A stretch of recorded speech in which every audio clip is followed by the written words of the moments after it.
Dober večer, spoštovane in spoštovani. Pripada mi čas, da vas kot prvi izmed politikov pozdravim v novoletnem programu.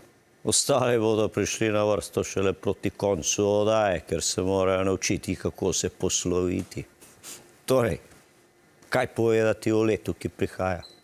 Kot veste, nas čakajo parlamentarne volitve, na katerih bomo priča novemu porazu priljubljenega opozicijskega politika. Ampak dovolj o Logarju. Dajmo raje spregovoriti o zmagovalcih. Kot ljubitelj gora se veselim zimskih olimpijskih iger, kjer pričakujemo zlate medalje v smučarskih skokih. Vemo, da rekord pri moških drži Domen Prevc, rekord pri ženskah pa Nika Prevc. Saj polet Nataše Pirc Musar v Prekmurje ne šteje.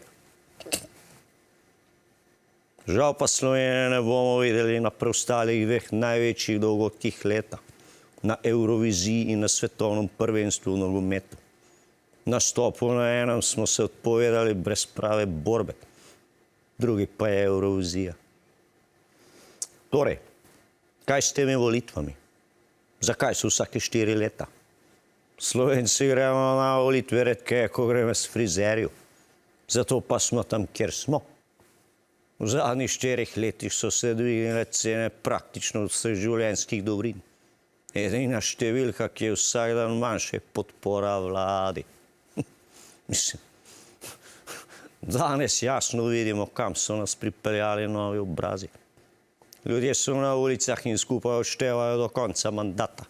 10, 9, 8, 7 tednov in tako naprej. In to je smešno. Ja. Zato vam ponujem rešitev. Moj 4. poizkus, da izboljšam življenje vseh državljanov. Vemo, kako so se končali prvi 3, ampak na srečo se prebivalstvo stara in je vse bolj pozabljivo.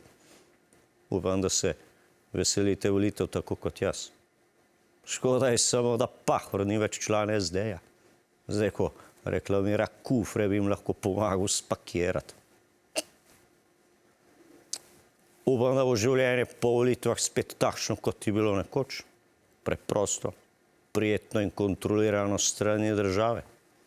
Spomnim se zlatih časov v sredini 80-ih, ko sem kot mlad revolucionar spremljal oddajo Kaj dogaja. In predlagam, da si skupaj ogledamo, kako je oddaja izgledala v svojih najboljših časih.